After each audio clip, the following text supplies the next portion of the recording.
호세아 9장 말씀입니다.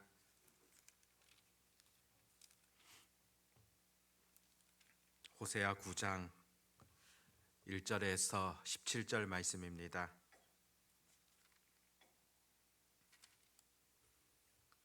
우리 같이 하나님의 말씀을 읽도록 하겠습니다. 이스라엘아, 너는 이방 사람처럼 기뻐 뛰놀지 말라. 내가 음행하여 내 하나님을 떠나고 각 타작마당에서 음행의 값을 좋아하였느니라. 타작마당이나 술틀이 그들을 기르지 못할 것이며 새 포도주도 떨어질 것이요 그들은 여호와의 땅에 거주하지 못하며 에브라임은 애굽으로 다시 가고 아수르에서 더러운 것을 먹을 것이니라. 그들은 여호와께 포도주를 부어드리지 못하며 여호와께서 기뻐하는 바도 되지 못할 것이라. 그들의 재물은 애곡하는 자의 떡과 같아서 그것을 먹는 자는 더러워지나니 그들의 떡은 자기의 먹기에만 소용될 뿐이라. 여호와의 집에 드릴 것이 아님이니라. 너희는 명절날과 여호와의 절기의 날에 무엇을 하겠느냐?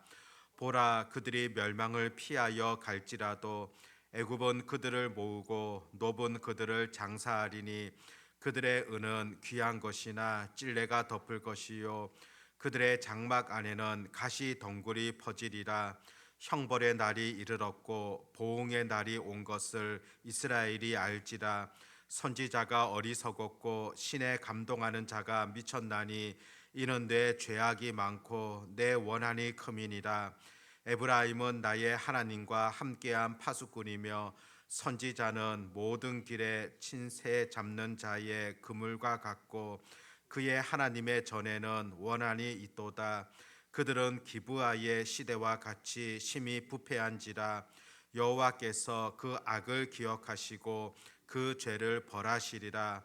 옛적에 내가 이스라엘을 만나기를 광야에서 포도를 만남같이 하였으며 너희 조상들을 보기를 무화과 나무에서 처음 맺힌 첫 열매를 본같이 하였거늘 그들이 바알 부올에 가서 부끄러운 우상에게 몸을 들이므로 저희가 사랑하는 우상같이 헤어졌도다.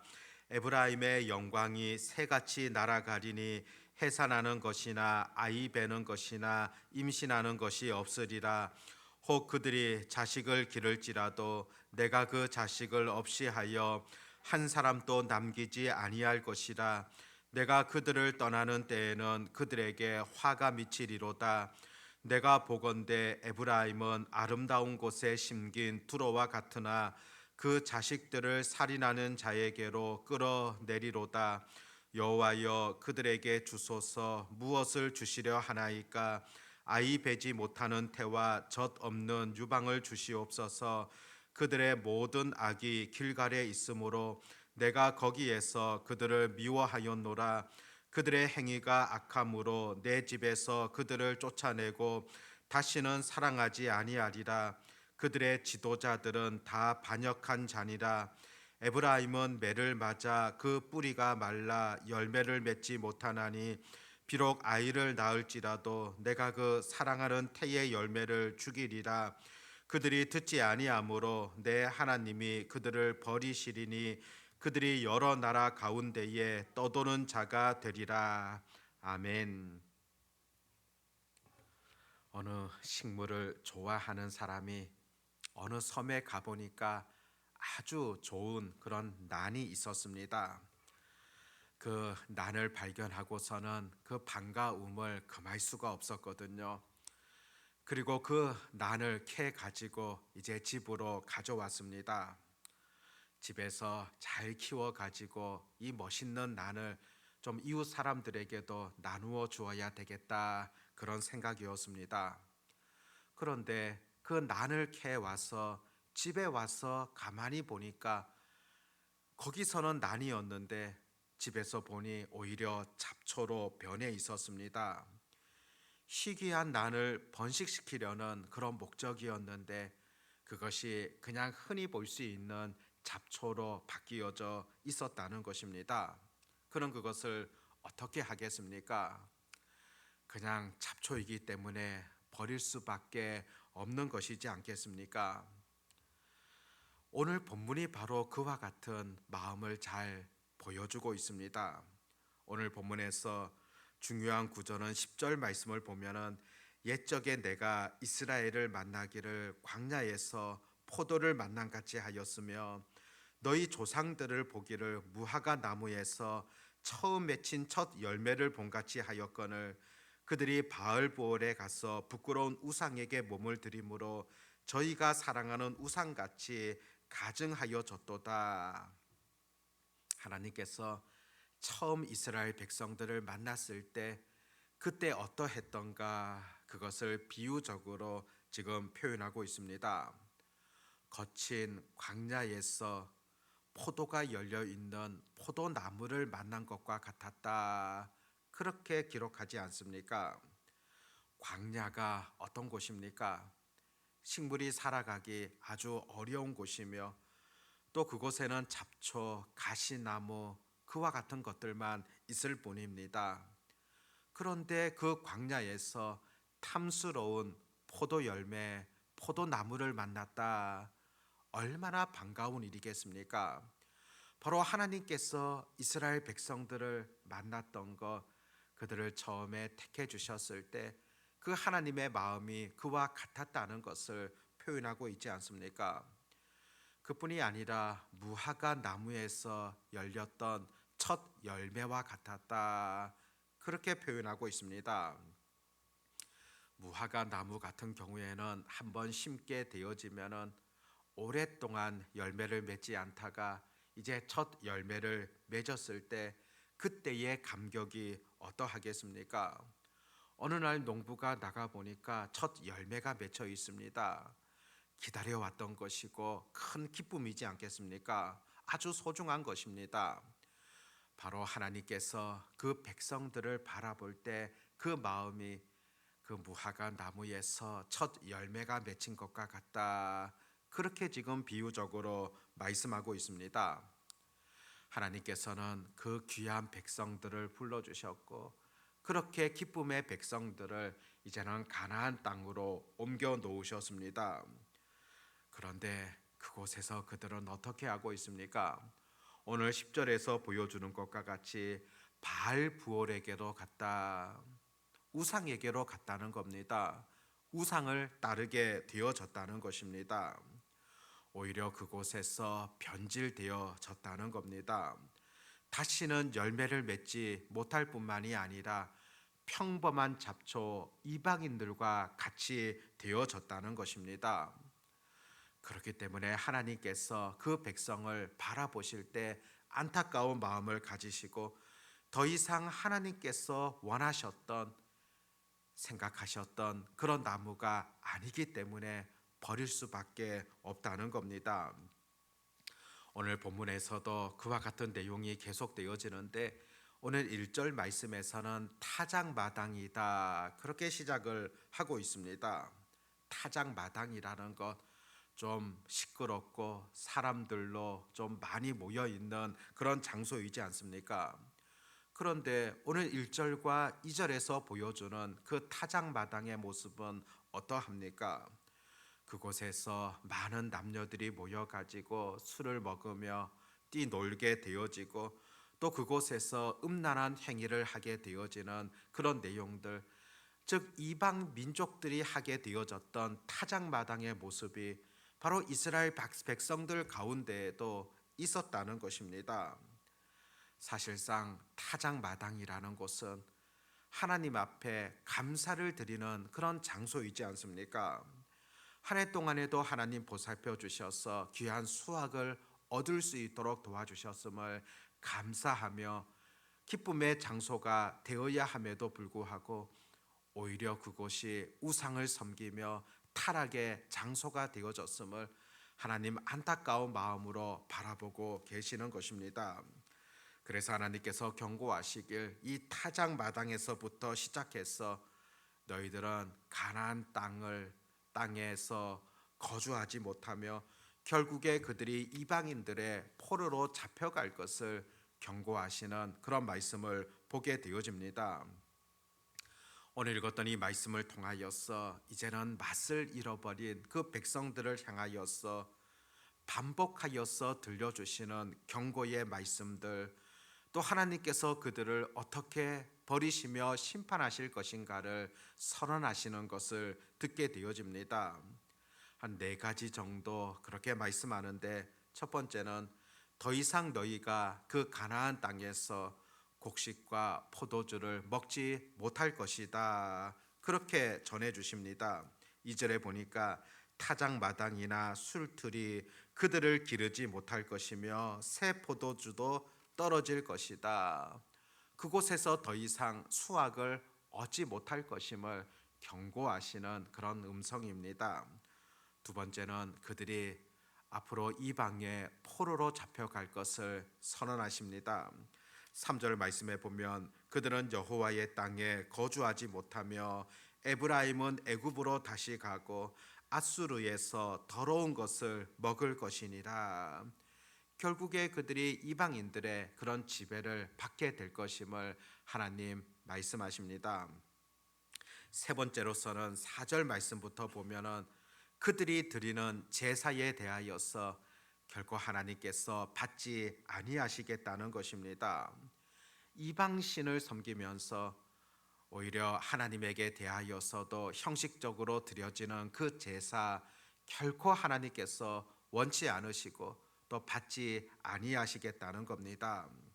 네 번째로서는 6절 말씀에 보면 보라, 그들이 멸망을 피하여 갈지라도 애굽은 그들을 모으고 노본 그들을 장사하리니 그들의 은은 귀한 것이나 찔레가 덮을 것이요 그들의 장막 안에는 가시 덩굴이 펴지리라.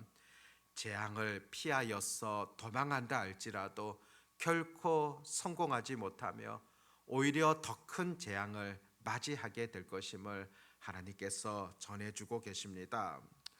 그들이 피할 곳, 강한 나라 애굽이 피할 곳이다, 그렇게 생각하지만은 결코 그곳이 너희들의 피난처가 되지 못할 것임을 분명하게 가르쳐 주고 있습니다.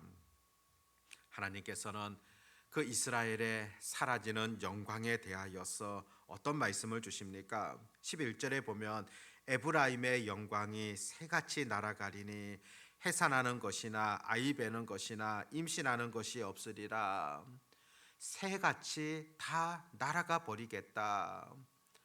하나님의 놀라운 은혜들, 하나님이 주셨던 그 영광들, 그것이 이제는 모두가 다 날아가 버릴 것이다.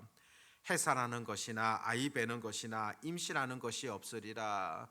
결국 하나님의 심판을 받고 망하게 될 것임을 선언하고 있는 그런 음성이지 않습니까? 10절 뒷부분을 보면은 바알 부올에게 가서 부끄러운 우상에게 몸을 드림으로 저희가 사랑하는 우상같이 가증하여 졌도다. 바로 하나님께서 안타까워하셨던 것, 바로 이것이지 않습니까? 그들의 우상을 따르게 되어지고 헛된 것을 쫓게 되어졌던 이와 같은 결과를 통하여서 하나님의 심판이 임하게 되어졌다는 것입니다. 그런데 중요한 것은 우상이 오랫동안 그들을 시험하거나 오랫동안 그들을 유혹한 것이 결코 아니었습니다. 발람이 이스라엘 백성들을 변질시키기 위하여서 오랫동안 거짓 사상을 퍼뜨렸던 것도 아니었습니다. 단지 우상의 제단을 벌려놓고 있고 이방인들이 드리고 있는 그런 제사를 보면서 그들도 그냥 그것을 쉽게 따르게 되어졌던 것, 그것이 얼마나 어리석은가를 보아야 됩니다. 그것은 바로 사람 속에 있는 이 죄성이라는 것이 얼마나 뿌리 깊게 박혀 있는가를 알아야 된다는 것입니다. 아무리 좋은 신앙이라 할지라도 우리가 잘못하게 되어지면 한순간에도 무너질 수 있다는 것입니다. 우리의 믿음이 퇴색하는 그 순간, 그 찰나 거짓 교훈들이 들어오게 되어지고 악한 영들이 우리들을 얼마든지 넘어뜨리게 되어진다는 것입니다. 그렇기 때문에 거짓된 사상들, 주장들, 또 잘못된 이단들, 그것에 대하여서 늘 경계할 수 있는 그런 마음들, 그와 같은 행동들이 필요하다는 겁니다. 오늘 말씀을 통하여서 하나님의 백성들이 어떤 존재였던가, 또 여전히 어떤 존재인가를 우리가 분명히 놓치지 마셔야 됩니다. 광야에서 만난 포도나무의 그 열매와 같다. 오랫동안 기다리고 있었던 무화과 나무의 열매와 같다. 바로 하나님께서 그 백성들을 바라보시는 시각이라고 볼 수 있고, 하나님께서 우리를 바라보시는 그런 마음이라고 볼 수 있습니다. 그 정도로 가치 있는 존재, 하나님의 큰 사랑을 받는 존재라는 겁니다. 그런데 그 가치를 모르고 내가 어떤 존재인가 그것을 깨닫지 못하고 세상 것들에 휩쓸려서는 안 됨을 우리에게 전해주고 있지 않습니까? 내가 그토록 소중한 존재인데, 그토록 하나님의 사랑을 받는 존재인데 세상 것들에 취해 가지고 그것을 따르게 되어진다. 하나님 보시기에 얼마나 안타까운 그런 일이냐는 것입니다. 오늘도 정말로 하나님 앞에 가치 있는 소중한 존재로서 내가 서야 할 위치가 어떤 곳이며, 내가 가야 할 곳이 어떤 곳이며, 내가 해야 할 것이 무엇인가, 그것을 바로 깨닫고 실천할 수 있기를 바랍니다. 악한 마귀는 두루 다니며 오늘도 삼킬 자를 찾고 있는 그런 가운데 있지만은, 거기에 현혹되어지는 것이 아니라 나의 존재 가치를 바라보면서 온전히 하나님의 뜻, 하나님께서 바라시는 그 길들을 걸어갈 수 있는 그런 은혜가 오늘 우리 가운데 있어지기를 바랍니다. 기도하겠습니다. 하나님 아버지, 오늘도 말씀을 통하여서 하나님께서 우리에게 주시는 그런 교훈들을 다시금 돌아보게 되어집니다. 광야에서 만난 그 포도나무 열매와 같았고, 또 무화과 나무의 첫 열매와 같이 아주 소중한 백성들이었음에도 불구하고, 하나님의 놀라운 사랑을 받는 존재였음에도 불구하고 오히려 엉뚱한 길로 나아갔던, 우상을 섬겼던 이스라엘 백성들의 안타까운 여정들을 우리가 들여다보게 되어집니다. 아버지 하나님, 우리도 하나님의 큰 사랑을 받은 존재, 가장 가치 있는 존재라는 사실을 잊지 않게 하여 주시옵고, 마땅히 하나님의 자녀로서, 하나님의 백성으로서 걸어가야 될 그 길들, 또 행해야 될 그 일들을 바라보며 실천할 수 있는 그런 은혜가 있게 해 주시기를 간절히 소망합니다. 오늘 하루를 살아가면서도 정말로 하나님의 자녀됨의 소중함을 잊지 아니하며, 마땅히 하나님께서 원하시는 그 뜻대로 행할 수 있는 그런 용기, 결단들, 삶들이 있게 해 주시옵소서. 아버지 하나님, 오늘 또 교회 대청소로 우리가 모이게 되어집니다. 하나님의 교회를 더욱 사랑하는 마음으로 참여케 하시고, 또 주님 안에서 이와 같은 일들을 통하여서도 아름다운 교제 나누게 하여 주시기를 간절히 소망합니다.